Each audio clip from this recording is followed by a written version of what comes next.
Hi there, and welcome back to Cyburst, a podcast all about science, popular culture, and entertainment. We're your hosts, Isabel and Ella, two science communicators and sci-fi nerds steering this spaceship with you into the multiverse of science fun. Woo! Today's episode, all about space, colonization, and exploration. Space, Mars colonies, and galactic survival in games. Ooh. As always, we're going to start by jumping into some recommendations, but before that, it's really important that we acknowledge this episode is being recorded on Ngunnawal and Ngambri country. Indigenous Australians are the first scientists and first artists, and we'd like to pay our respects to elders past, present, emerging, and future. Absolutely. So let's kick this off with a culture snap. Isabel, I'm super excited to hear. What did you bring to the culture snap table for us to enjoy today? Yeah, so I don't think I've done a food one yet. I think Ella, that's true. Yeah, you've done a food one. You did a blueberries one. Baking with berries, pancakes and muffins. So I am someone who really likes baking key lime pies, which is sort of like lime cheesecakes. Gorge. And the thing about it is it just uses egg yolks and it leaves you with a lot of leftover egg whites. And this is the case for a lot of other similar baking recipes. But I found out that you can actually freeze leftover egg whites for a few months and then use them in other recipes like friands. I feel like friands are actually your baking stamp. I feel like Really? It's like friands. Maybe it's because I've only ever heard of them from you. But I feel like if I saw friands, I'd just assume you were involved. Yeah, so it's so funny because I'm someone who grew up eating friands. Like that was a staple that we got from bakeries when we went to buy cakes from bakeries. But so many of my friends don't know what friands are until I tell them. They also go by other names, I think financier or something like that in French. Like friand is I think it's the Australian name for the cake. But yeah, fun way of using leftover egg whites if you have lots of them, because friands use a lot of egg whites. We love, and then there's no food waste. Exactly. Very happy. Exactly. But Ella, what's your culture snap? My culture snap today is kind of like an activity place recommendation, and that is board game cafes. Oh yeah, they're so fun. So if you've never heard of this concept before, a board game cafe or a board game restaurant is a place you can go and buy food and or drinks, and also at the same time use their board game collection, and it's kind of like food and entertainment wrapped up in one. But it's also kind of entirely self-paced. I love them so much. They're such a great way to hang out with friends, do something a bit more fun and involved than just going out for dinner. Yeah. And also that if you're a board game fan, or you want to get into board games, they're a really good way to try board games before you buy them, because a lot of the really cool and complex board games out there are kind of quite expensive. Yeah, it's so true. They usually have a really good range of board games and some ones you wouldn't expect to find there as well.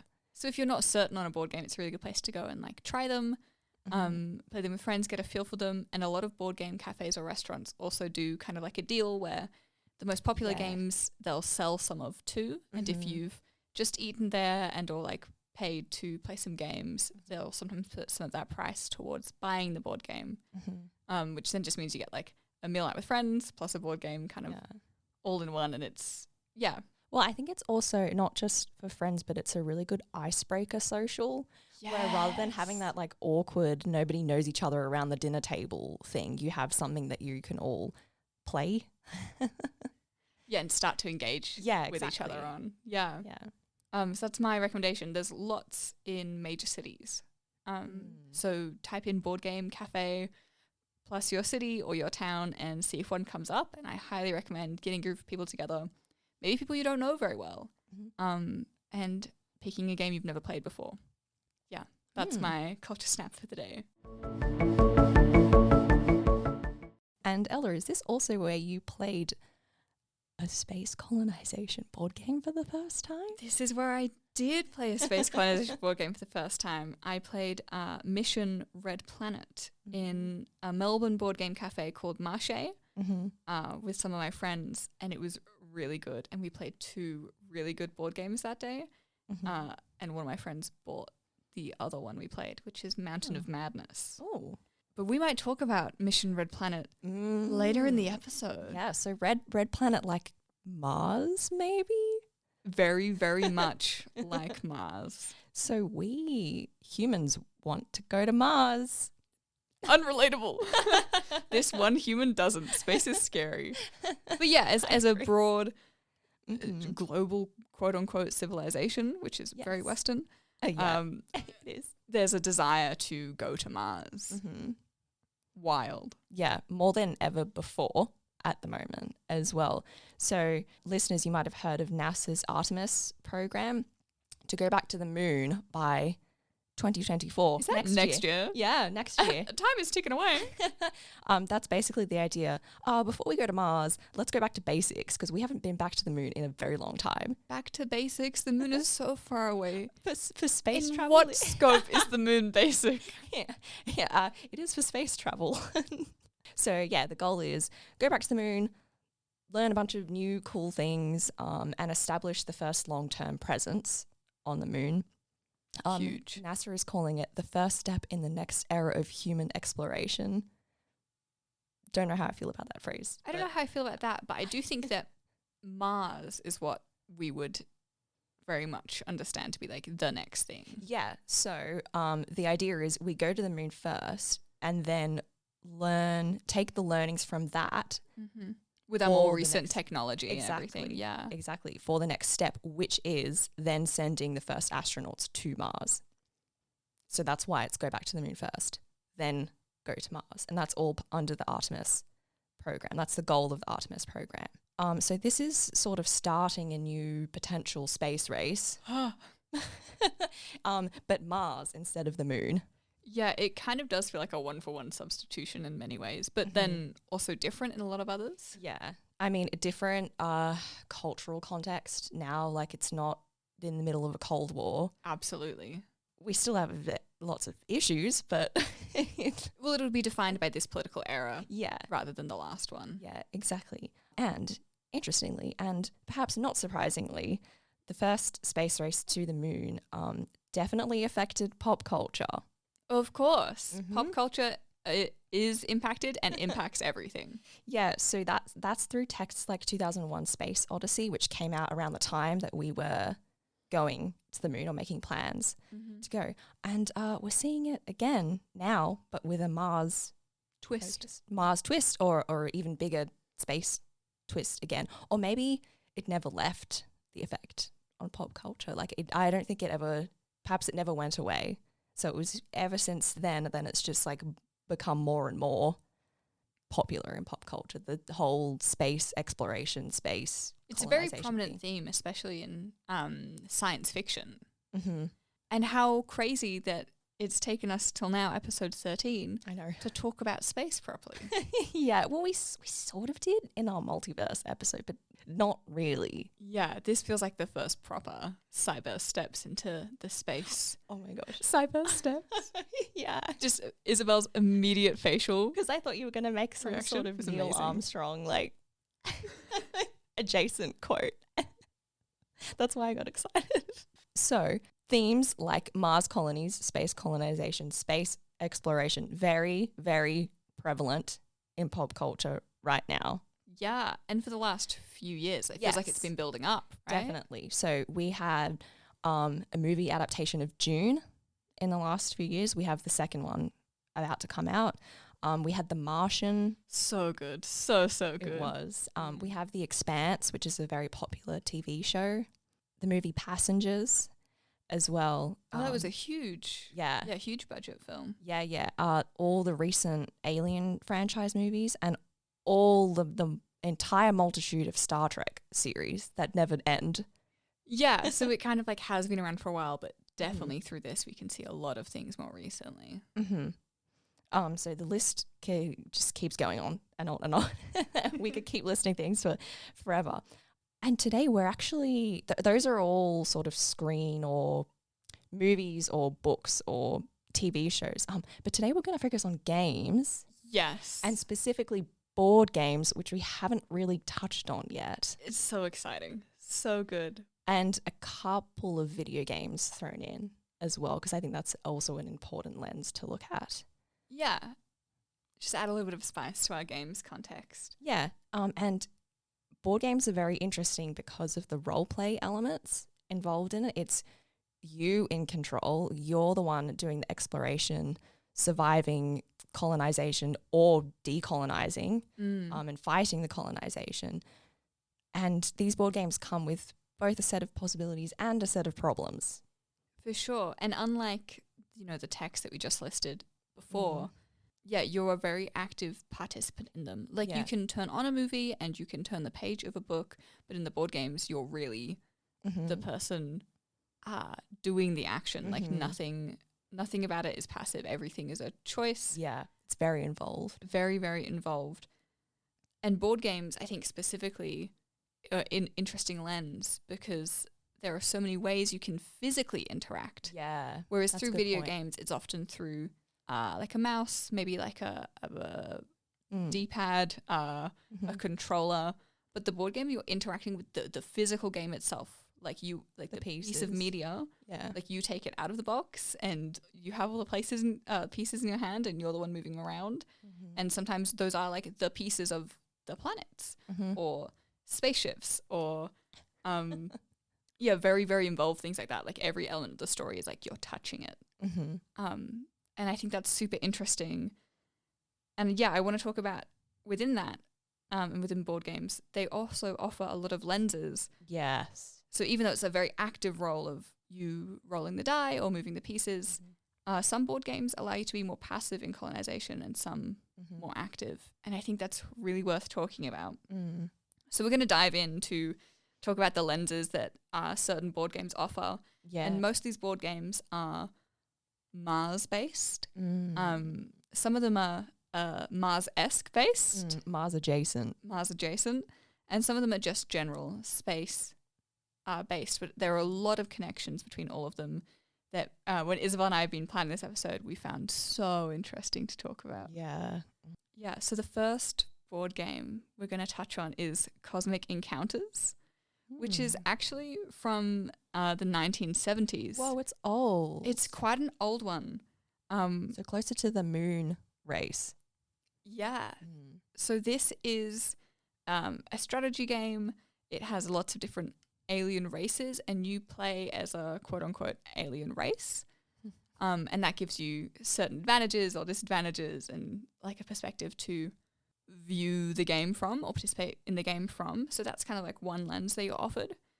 And the game makes you actively colonize. So the game is you're having conflict over your home planets kind of as you're establishing colonies on other planets.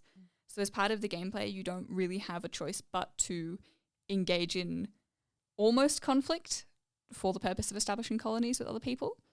But it does give you the potential to negotiate rather than attack. And then that is a choice. So when you play this game, you strategize and you think about all of your options. But there's an element of the board game called Destiny where the board game will tell you who you have to attack. And then kind of like you line up your spaceships, they line up their spaceships. And you kind of point it at one of their planets. And then you can have allies from around the board game table choose to help or defend, like attack or defend too. And then when you have all those pieces in play, you can then decide whether you're negotiating or attacking. And if both players choose to negotiate, then they can have a negotiation. If one player chooses to negotiate and the other fights, the negotiated team does not get a very favorable outcome, which I think is really interesting. So you have options of kind of like how you encounter the world and the kind of like galaxy, but also it does force you into conflict immediately, which you either have to then resolve through chats or through fighting. So this one isn't Mars adjacent. It just has lots of different planets, and the goal is you have to colonize, I think, 5 to win. Right. So it is forcing you to colonize still, but it gives you 2 choices in how you want to do that. Yeah. Only 2. Only 2. It's not very many, but unlike some of the other games, it is a choice. Yeah. Another game we could compare this to is one called Twilight Imperium. And this is an absolutely massive game. I've just been watching some reviews. I've never played this one myself. But if you play with 3 people, it's kind of like a 3-hour game. And if you play with 4 to 5 people, it's kind of like a 6-hour full day. Whoa. Multiple tables Like kind of Monopoly. game. Bigger. Bigger than Monopoly. Bigger. Like the people who play it are saying like you have to have a significant sized dining table for the amount of players. Oh and my that gosh. the person who was giving the review said he'd never played it with more than 4 people because his table is not big enough. I know some people who would really like this game. Yeah, there's over 1,000 game pieces. Oh my gosh. It's a lot. Try not to lose all of those. Jeez. 'Cause you know how with board games, it's so easy to lose all the pieces. I'm sure everyone has experienced that where you're like, where's that one Monopoly Card or... Yeah, exactly. Yeah. You know, it all just disappears. Damn, that's a lot of pieces to keep track of. That's a lot of pieces. So in this game, Twilight Imperium, the goal is to dominate the galaxy. Okay, well, it makes sense why there's so many pieces. So can you hear some problematic language in Yes. this already? Yeah. Basically what's happened is there was a giant political control kind of like society that fell apart, and the board game starts in the aftermath of that. So you and the rest of the players scramble to take control of planets. And that's just the first step. Like you have to do that to begin the game fully. Then essentially it kind of becomes like a resource functionality. So you're taking over these planets, getting resources from them, learning then the game of politics within the rest of the people, or the rest of the players and the places they control. And even though this forces you into colonization and domination, that's not how you win. You win by victory points, some of which are revealed throughout the game, which can be like, make this building, or this person, your victory point is dependent on, can you take over an additional like 5 planets? One of them is, can you build cybernetic technology? Oh my gosh, stop. Cybernetic is like a whole field of play in this. I have to now go research this game afterwards. And it's very interesting, the gameplay, and it goes on for so long because it's not aggression encouraged after you get past that initial stage. Then there's lots of democratic things that happen. You can choose to discard planets to give you more political power and vote on certain things, which I think is a very interesting mechanic, but it is putting you in direct power of that planet. And I think also really diminishing the value of a planet. Like when we're talking about colonization and space intergalactic takeover, I did feel like it's kind of problematic to be like, oh, I'll discard this planet and vote. Yeah. And what does discarding mean as well? Is that just we're just going to up and leave, or we're going to actually just destroy the planet? Yeah. Tricky. And the thing about this game that a lot of people enjoy, and I think it's now in its 4th edition, it's a bit of a staple. The new 4th edition lets you know about the vibrant planets, and it gives you a whole bunch of backstory and copy on the different alien races and on all the planets, so you start to feel attached to them. Oh my god. And it gives them significance. Yeah. That you then kind of draw on and then try to build from. So again, we're seeing options in how you interact, but at the end of the day, it forces colonization. And to compare it to the previous game, Cosmic Encounters, sounds a lot more complex. Yeah. Right? There's a lot more going on, a lot more offered to you. But very, very similar themes. Similar themes still, yeah. In comparison to that saga of a game that goes for hours and hours and hours, another game which is quite new is Ultra Tiny Epic Galaxies, which is such a delightfully fun name. It's a good name. And it kind of is like in a tiny, I wouldn't quite say pocket-sized box, but very close to it. And this version is, designed for portability, to take it anywhere. And the game is pretty simple. It's building up a galaxy and colonizing planets. Those are the two things. Mm-hmm. Yeah, you work strategically to get victory points again, and you get victory points by inhabiting planets, taking them over, and then building on their culture. And the building on their culture I find terrifying. What? Oh my gosh. That makes me uncomfortable. Yeah. I think it's interesting that they're like, oh, planets have culture and that's an important commodity. Take it. Yeah. I don't like the phrasing of the victory points thing as well. This whole idea of like having to conquer. It is a very common terminology in board games generally, but I think in this context, it's gross. Yes. Yeah. In other contexts, like I don't care so much, but this. And speaking of terminology, yeah. So those three were kind of just like a snapshot of what is out there in terms of mechanics, and they were very generally space themed. Yes, but there's a lot of language parallels we can now draw. Ooh. Yeah, that's sort of the other lens we wanted to look at these board games through. The colonizing language makes me uncomfortable, and it makes Ella uncomfortable. And the language used very much perpetuates the different frames and options given to you in these board games. So we just heard a few examples, but other ones like exploring or terraforming are also at the forefront for a lot of these games. And words like dominate or conquer, like in Twilight Imperium. So some of these words kind of sneak in there and give you like subtle colonization vibes. And then some of them are outright being like, this is a space colonization game. Yeah. And this terminology is very Western, which we briefly mentioned at the beginning of this episode. And because it's Western, it's perpetuating Western ideas about how we encounter outer space and how we interact with Mars and other celestial bodies.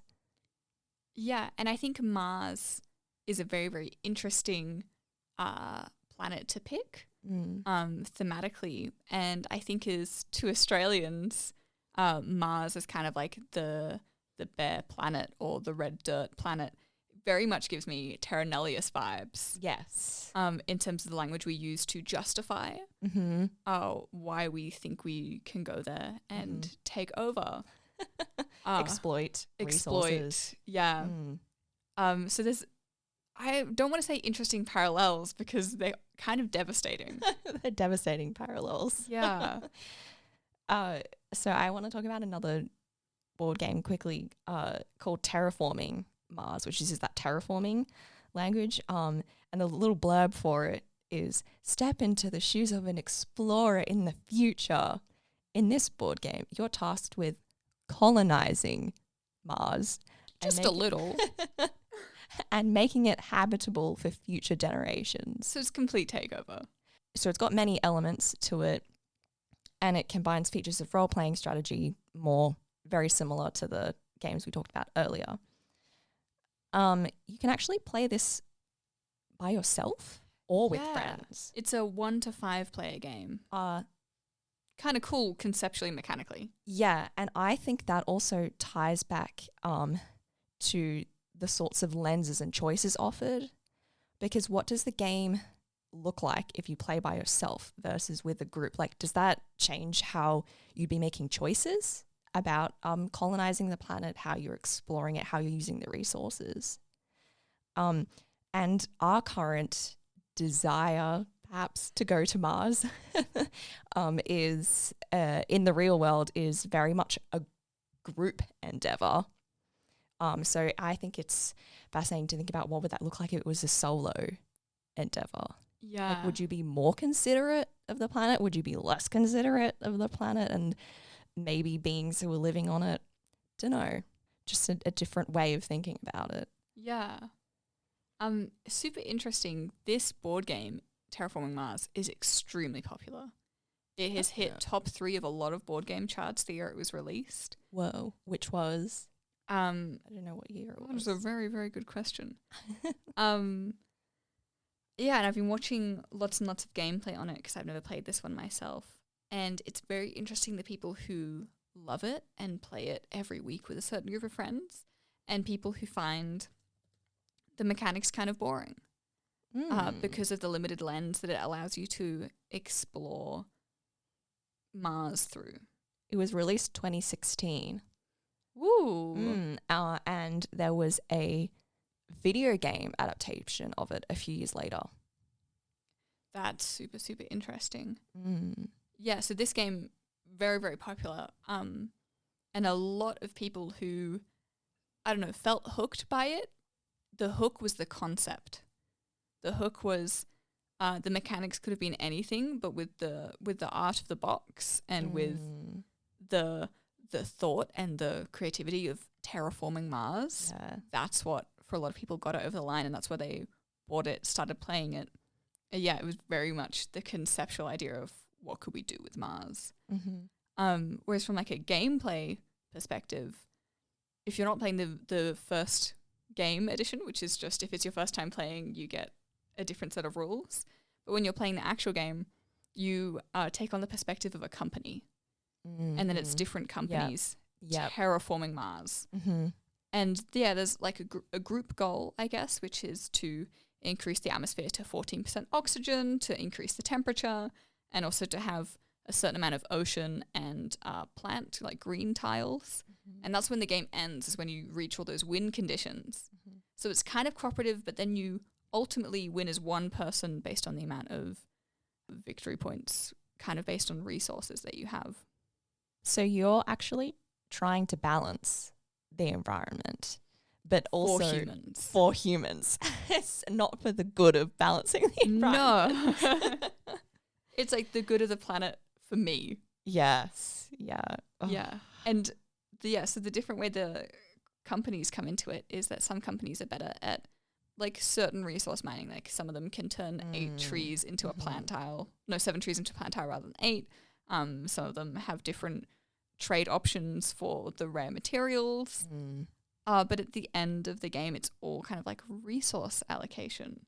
Yeah, okay. And collecting. Yep. Which is just a bit icky. Like it gives you perspectives, but the perspective is all of companies. Which brings me to another board game, which has also got that company perspective. And it's one called Mission Red Planet. This is the one I've played. Oh my gosh, it is too. Yeah, it's so good.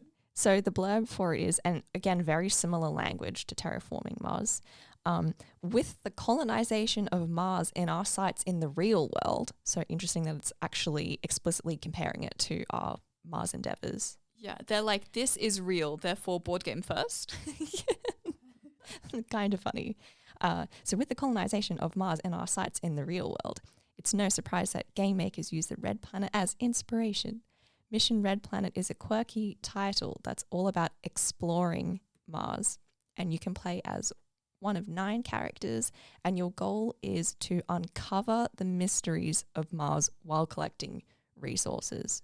So again, the colonization wording, the exploring wording, but also framing space and planets in our solar system and also planets outside of our solar system as a mystery we need to uncover and discover and gain knowledge from. But it never says for why. Yeah, for why. And that's again a very Western framing and all about human gain. Like, what can we gain from this planet? What can we learn from this planet for our purposes, really? And the using the word mission in the title is also like making this quite explicit. Yeah. So this game, I think, is quite easy to pick up and learn, but it relies on a lot of stereotypes. So the 9 character cards it talks of, one of these is a scientist. And we're like, classic depiction, scientist in a lab coat, it's a man. One of them is the femme fatale. And you're thinking, what? How does this relate to a Mars board game?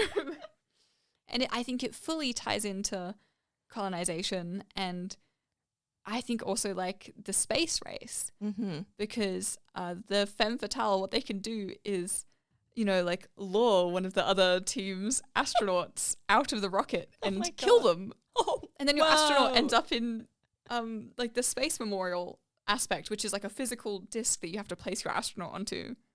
What? And there's like also like spies that can kind of do like espionage, which is like blow up your rocket ship with the astronauts. It's my gosh. kind of crazy because on one end they're like explore and on the other end they're like sabotage. Yeah. And it feels very much like Fascinating. corporate Mm-hmm. or nation feud Mm-hmm. sabotage. I think in this instance it's corporate, but I think you can very easily you don't have to extrapolate far to see how it relates Yes. to international politics. Yes. Yeah, and this game kind of like is all about getting your astronauts to the right part of Mars so that when it's time, you get to have claim over its resources. Mm-hmm. So it's like, do you have the most little astronauts in this section of the board? Congrats, you get like one space ice.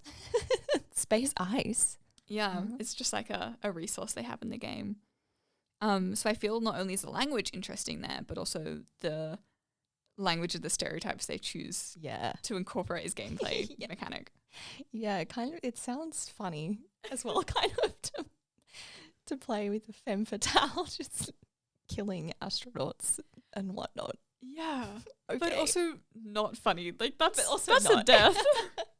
But I think it very much feeds into these themes of greed, Mm-hmm. of power, Yes. of control at Yes. any cost. Yeah. Which, what are we talking about here? Straight up like capitalism themes and Yeah. framing. We couldn't do this episode without talking about capitalism, unfortunately. Capitalism and colonization feed into each other Mm-hmm. too well.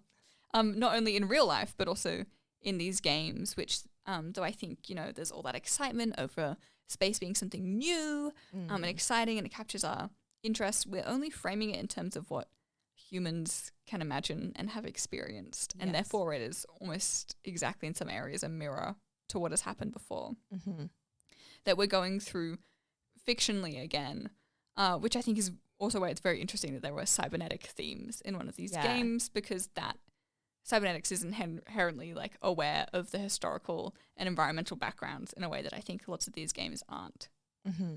I think these games are kind of like a cut copy colonization, slap the sticker on, it's a new thing, when in reality it's not. So what's one of the easiest ways we can, I guess, frame power in board games?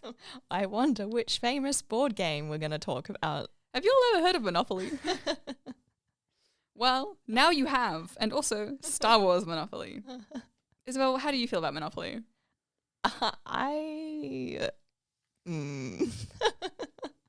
Well, very capitalism oriented.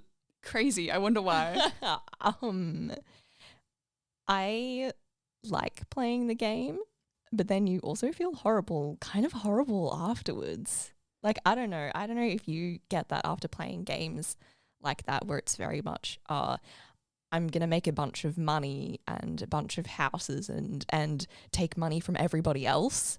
It's horrible. Yeah, corporate greed gamified. Yeah, and now we have a Star Wars version of Monopoly. Very relevant for this episode. The monopoly that Monopoly has on the board game industry terrifies me, because there are so many more interesting games out there.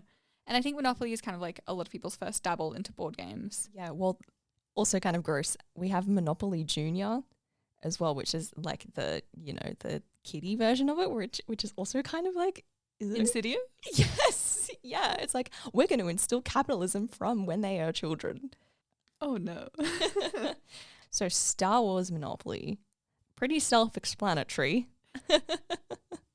So version of Monopoly that revolves around the whole Star Wars Franchise. the whole franchise, not just one or two films, but the whole thing. And every single detail is designed to appeal to Star Wars fans. Like, if you already have Monopoly, and this is the hook that they have, is they want you to buy another version of Monopoly just because you like the characters. Yes. Just because you like the fictional world. Yes. So instead of houses and hotels, you get TIE fighters and X-Wings. And the player figures are also different. So they're all metal busts of the main characters. So the goal of Star Wars Monopoly is still conquer the board And the with galaxy. these spaceships. Yeah. And that is directly comparing colonizing planets to colonizing Earth places. Because that's what normal Monopoly is based on. Like Earth streets. Mm. Well, that's kind of gross. Like, lots of control there. And power, which feed into some other games. There's another board game called Alien Frontiers. This is on its 5th edition. And the blurb for this game is, go ahead against friends and families while you do your best to colonize an alien planet! ! Woo! Colonization! Please don't take that out of context. In Alien Frontiers, you must collect and manage resources to build your colony up the best you can. You can sabotage other players' colonies in this game, and you can steal resources, and you can even overtake areas by force. Isn't this fun? No. Doing these moves are risky, but the reward might be worth the effort. And obviously the reward here is money and power and control. Yeah. Because a lot of these games, I put you in the position where they assume that's what you want. Yes. Yeah, because in a lot of them, you are either head of or part of a giant corporation, right? Like in Mission Red Planet and Terraforming Mars. Yeah. And Alien Frontiers is a deep space colony project management game. The gameplay is with dice placement, which, I guess is a kind of cool and very simple mechanic to pick up. But the fact that it's project management of colonies feels so gross. Yeah. Especially if you've overtaken them, then it just kind of feels like you're running a space prison complex and using like their resources and labor in a way that is very, very icky to me. Yeah, a lot of these games are very much staples of board game. Yeah, just like the board game community, and are like the space staples. Interesting that they are staples. Yeah, and there have been so many editions of them.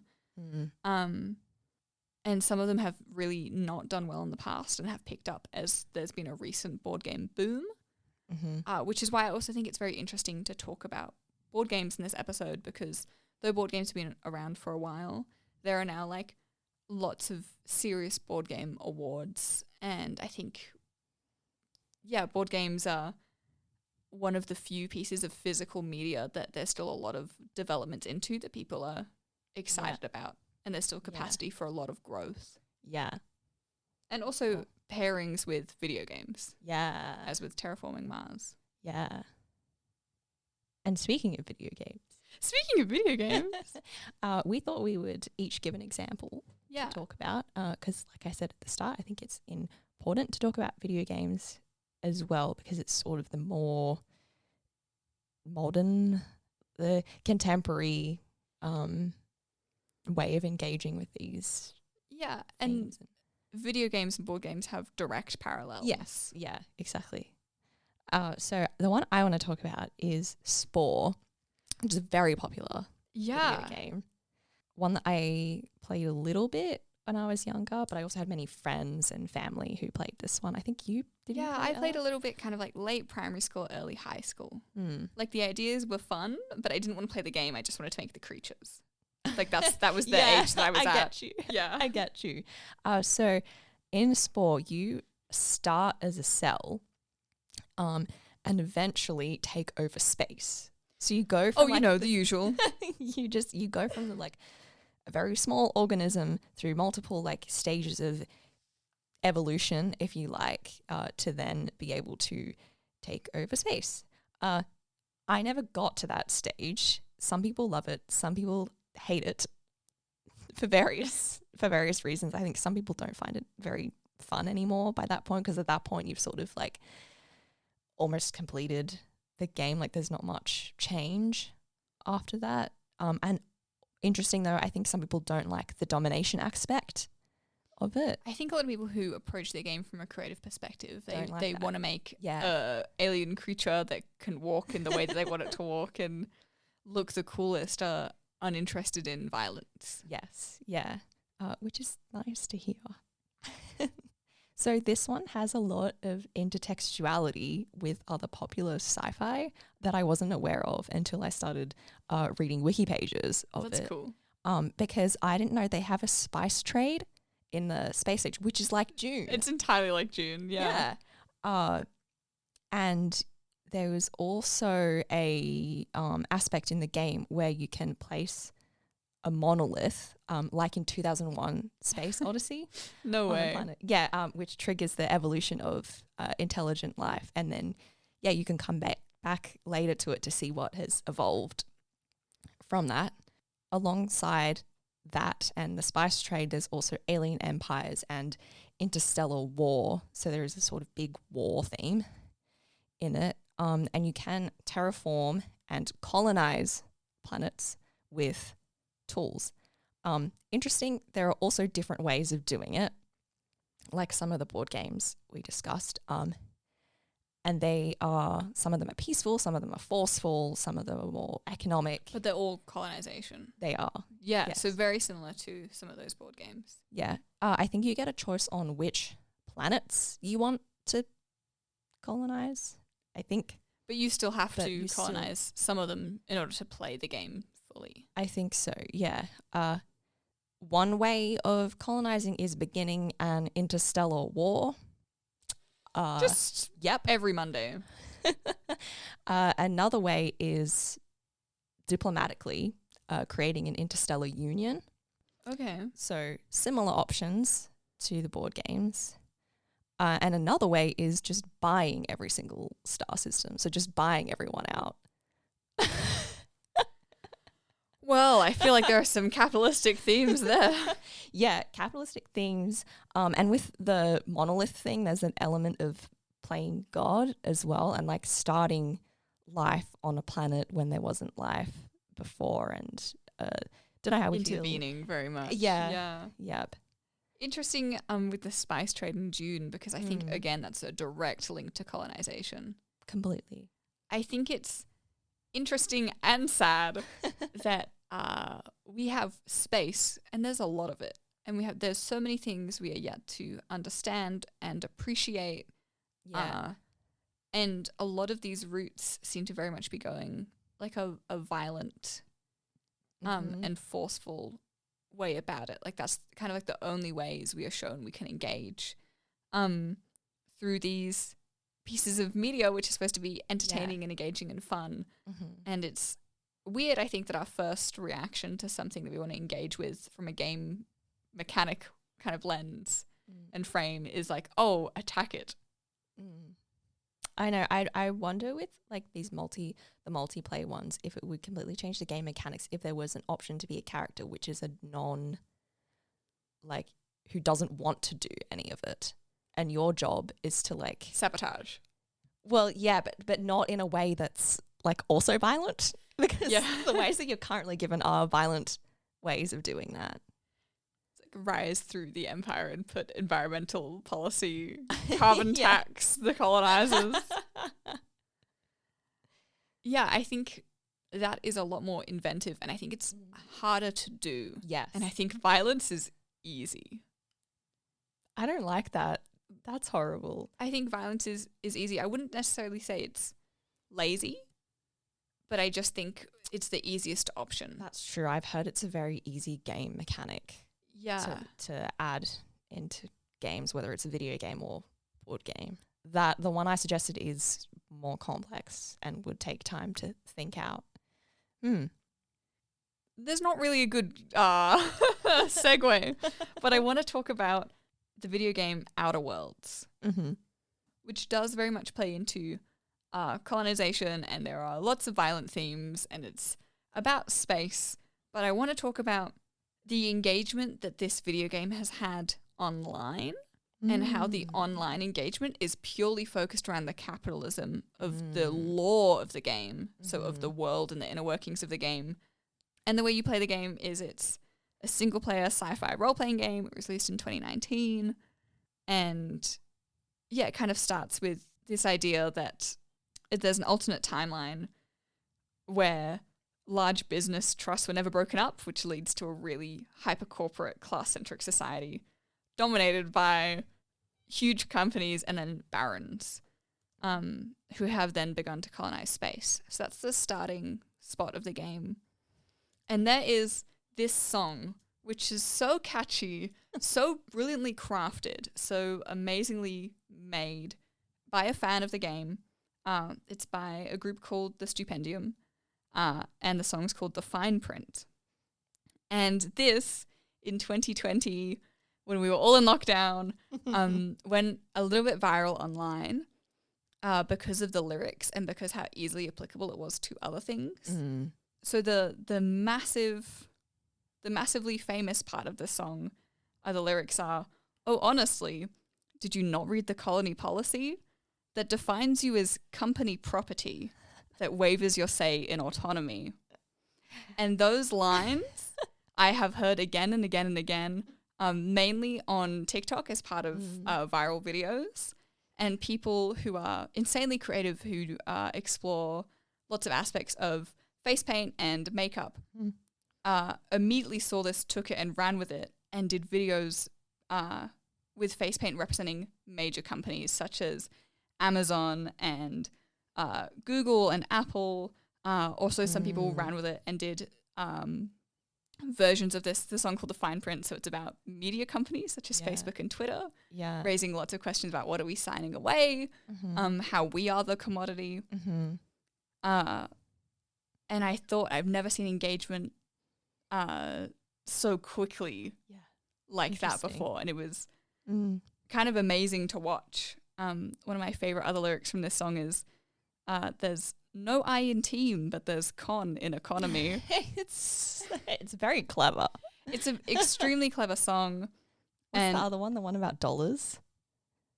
Oh no, don't ask me that. Wait, I do have the lyrics up. "We put the dollar back into idolatry." Yeah. If you're upset, you can rent an apology. It's like over-capitalization and corporate greed. And basically, the company in this video game equate company interests to equaling humanity's interests. Therefore, if you go against the company, you go against humanity, which is buck wild. Oh my gosh. I think you could compare some of this to what we're seeing in the real world at the moment with billionaires wanting to go to space, almost also as a show-off way of showing off. Yeah, it's like saying, look how much money I have, I made it to space. Exactly. Because that definitely I don't think is in humanity's interests. No.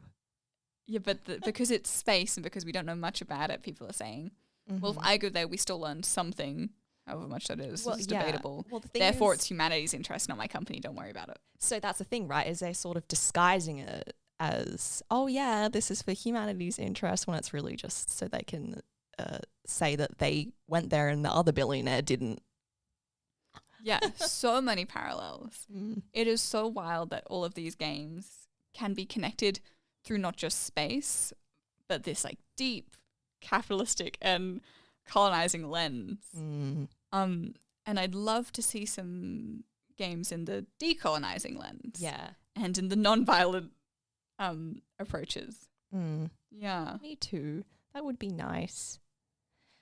So as we set out on all these incredible and ambitious adventures to Mars, to other parts of the solar system, outer space, we need to remember history. Yeah, we do. And I think that's a clear theme that we found researching these board games. It's definitely been highlighted through our research that because pop culture is hugely valuable and influential, but in our pop culture, we can see these reproductions of colonial behaviors. Yeah, and there is colonial. Not very much criticism or critical thinking about it. And we need to do better in real life, reality. Yeah, I think, and like we've discussed, the language that we use, like colonizing space or discovering space, is kind of problematic. And there's an American cosmologist who has pointed this out and says we should be moving away from the idea of exploration and discovery and towards this idea of understanding environments as new to us, not for us to exploit or discover, but they're just new environments. Yeah, and we can learn things from them, but we shouldn't be disrupting, dismantling them. Yeah. Yeah. And she also says, she points out that because people like Columbus, for instance, to use a historical example, weren't the first to discover or explore the Americas. He was just a European guy who didn't understand a place that was new to him. And we need to remember that when we are exploring space. And do we think we can get people thinking this way through pop culture depictions? I think so. Absolutely. It only takes like one person to start thinking reflexively and more complexly about this, I think, to see a real trend. For sure. And I think if we can get people thinking about decolonizing our ideas and understandings of space. Yeah. And we see that in pop culture, in board games, in video games, in movies, in TV shows, and books. That will very much define our expectations for where future space science goes. Yeah. I don't have any examples off the top of my head, but I know that these are themes explored in Indigenous futurisms texts and other pop culture products created by First Nations people, because of course they are the people who live through colonization and the after effects of it every day. And so these are themes that are very prevalent in pop culture produced by them and in space contexts as well. I think in some ways, not quite like space exploration, but astronomy feels like very early popular culture, like the stories in the stars. Yeah. And I know there's a lot of Indigenous stories that are weaved through those. So I'd be, very, very interested to read futurism coming out of that context. That's so exciting. Maybe we'll find a few and recommend them. Yeah. On our Instagram after we publish this episode. Ooh, yeah. Let's do that. My question, though, is... yes, Ella. We were talking about this and colonization, and we were like, this is kind of rough. What is the alternative? Like, what is an idea of space that is better? And all I can think of is some sort of solar punk in space. Some sort of solar punk equivalent, right? Space solar punk. Space punk? Space punk. Does that work? I think it is solar punk in it. This is a teaser for our solar punk episode. She's saying it. That will end Cyber Season 1.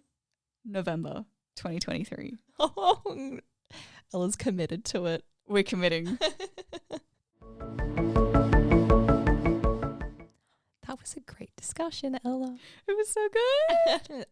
Wonderful to finally talk about board games as well. Yeah. That was something I sort of completely missed. And then you were like, oh yeah, we should talk about board games. And I went, yeah, we probably should. How have we not? Because we've done a few video game episodes, but this feels very much like a companion to our Cream of the Crop episode. If Cream of the Crop episode and Multiverse episode had a podcast baby, it would be this episode. Yeah, it would. So I think we're going to jump into some individual Absolutely we are.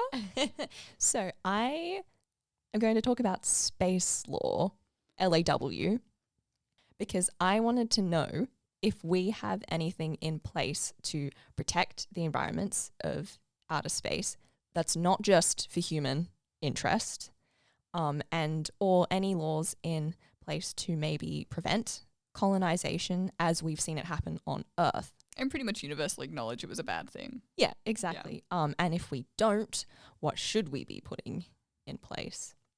So we actually have 6 international treaties developed during the 60s and 70s during the Cold War. basically to ensure freedom of exploration and use of space for all humankind with conditions. That's already kind of problematic language. There's 6 of them, but I'm going to focus on 2, which are the sort of 2 big ones. The first one is the Outer Space Treaty. Ooh, good name. Which is actually there is no claim to sovereignty in space.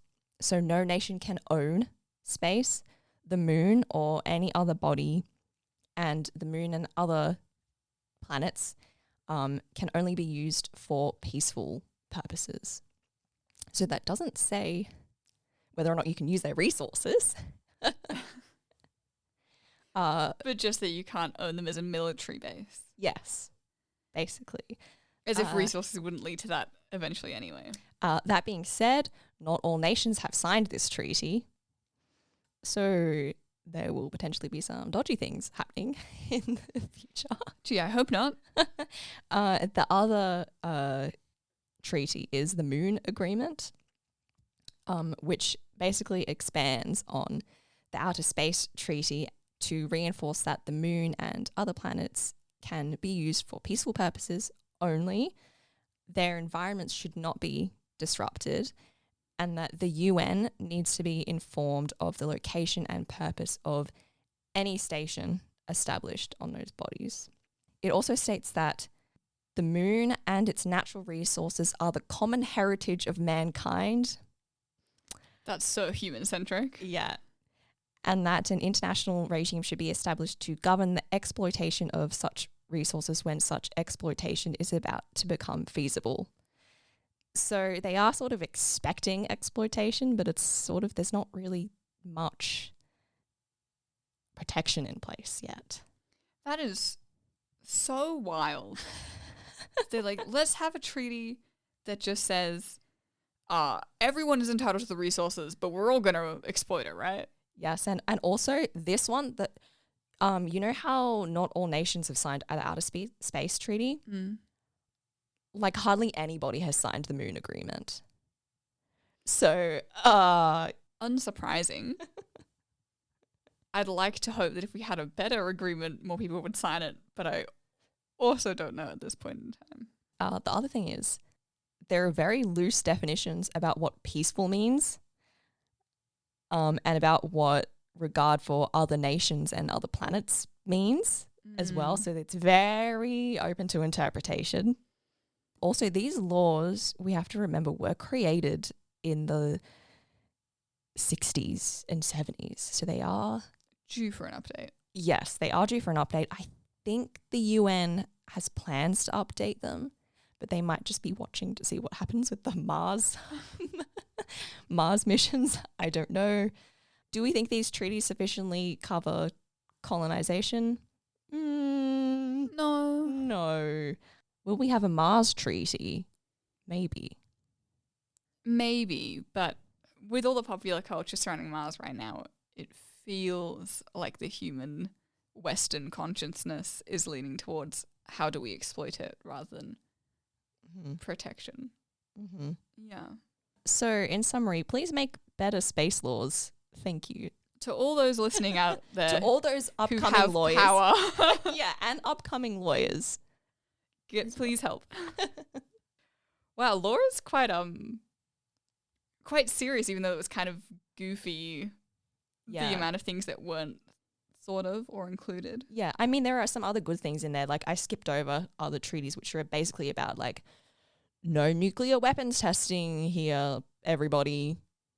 But those are the sort of 2 that were most relevant to this episode. Yeah. To get even goofier. Yes, please. As the X-Men First Class connoisseur, I was wondering, and you might be too, Ella, how are you going to link X-Men First Class to Mars colonization board games? And originally I approached this of like, what do I think the characters from X-Men First Class, well, how do I think they would feel and approach this? And then I did one little Google search, and I discovered the answer. Oh my god. Because in 2021, a comic was released called Planet Size X-Men, in which Magneto leads a group of X-Men to, quote, terraform Mars. No. Genuinely. As far as I can tell, this is a one-off comic. Yeah, where a whole bunch of really powerful Omega level mutants were kind of like rounded up by Magneto, and they were like, let's go terraform Mars. Was there a reason for it, or was it just let's just do this for fun and for power? So it can be a home for Arakiki.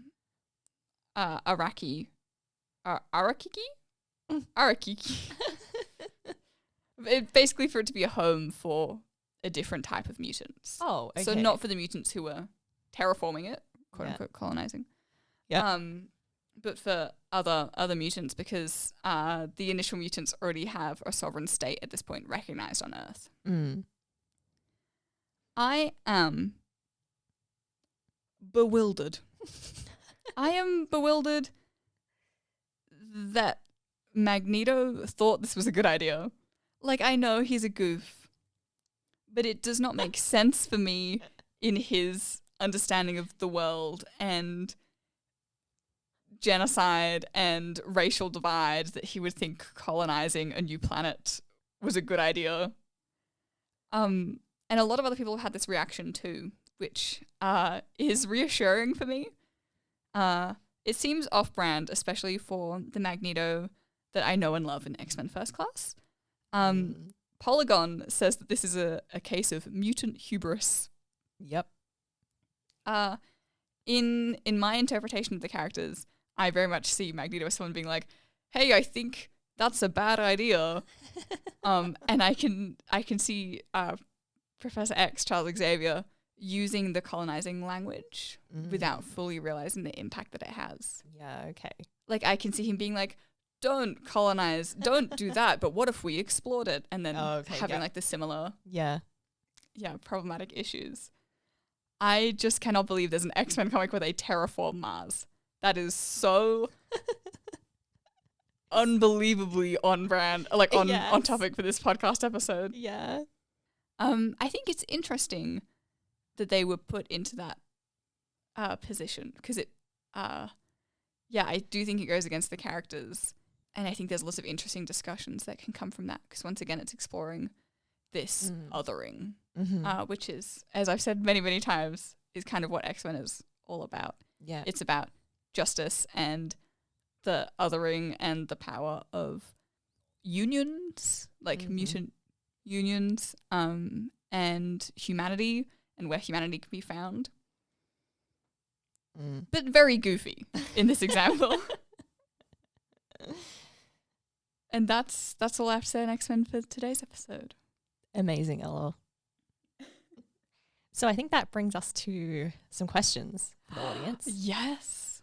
So I would like to know if listeners, you've played any other space colonization, Mars colonies, or space exploration board games. Yeah. But also, how do you feel about humans heading to Mars? Do you want to be one of those humans?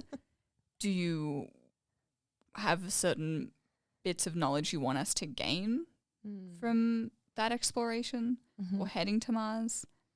Are you, like me, scared and want to hide under the blankets at the thought of leaving the atmosphere? Let us know on our socials. At @sci_burst. We're on all your favorite platforms. Twitter, Instagram, YouTube. We're on Spotify, Apple, Google Podcasts. The list goes on. The list goes on. Hopefully listen to this somewhere. Otherwise, I don't know how that list is going to help you. But stay nerdy, everyone. And we will see you next time. See you next time.